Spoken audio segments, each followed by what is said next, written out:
अॻिते वधंदे मूंखे आगाह कयूं। मीरपुर बुरड़ो वेझो कार ऐं इल्ज़ाम हेठि क़तल थियल नारी ऐं नौजवान जे लाशनि जो 8 कलाक गुज़रण बाद पोस्टमार्टम कयो वियो आहे। ॻोठ लियाकत खोसो वासी 19 वरनि जी आबदा खोसो ऐं 25 वरनि जे अब्दुल वहाब खोसो जा लाश वारसनि हवाले कया विया। पुलिस जो चवणु आहे त जवाबदार आबिद खोसो पंहिंजी भेण ऐं पंहिंजे सोट खे कार ऐं इल्ज़ाम हेठि क़तल कयो हो।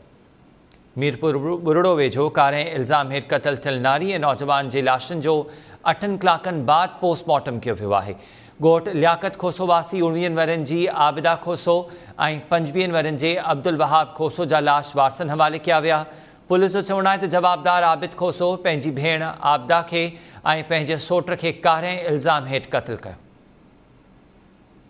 19 वरनि जी आबिदा खोसो ऐं संदसि सोट 25 वरनि जे अब्दुल वहाब खे नारी जे भाउ कार ऐं इल्ज़ाम हेठि क़तल कयो। जवाबदार खे गिरफ़्तार कयो वियो ऐं 8 कलाकनि खां पोइ ॿिन्ही लाशनि जो पोस्टमार्टम करे लाश वारसनि हवाले कया विया आहिनि।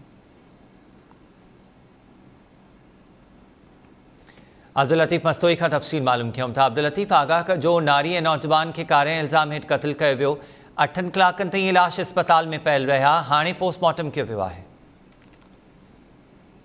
मीरपुर थाने जो ॻोठ लियाकत अली खोसो में भाउ आबिद खोसो पंहिंजे भेण आबिदा खोसो ऐं सोट अब्दुल वहाब खोसो खे कार जो इल्ज़ाम मिले बंदूक जा फायर करे क़तल करे छॾियो। पुलिस वाक़े वारे हंधि पहुची नारी ऐं नौजवान जा लाश तालका अस्पताल में मुंतकिल कया।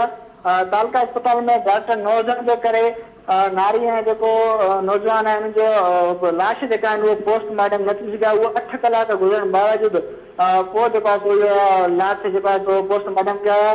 पोस्टमार्टम खां पोइ जेको आहे लाश जेका आहिनि उहे वारसनि हवाले कया विया आहिनि। जॾहिं त हिन वक़्त ताईं केस बि दाख़िल न थी सघियो आहे। मीरपुर बुरड़ो पुलिस जो चवणु आहे त आबिद पंहिंजी भेण ऐं सोट खे कार ऐं इल्ज़ाम में क़तल कयो आहे। जॾहिं त आबिद खे गिरफ़्तार करे वरितो आहे। जी, महिरबानी तफ़सील ॾियण जे लाइ अब्दुल लतीफ़।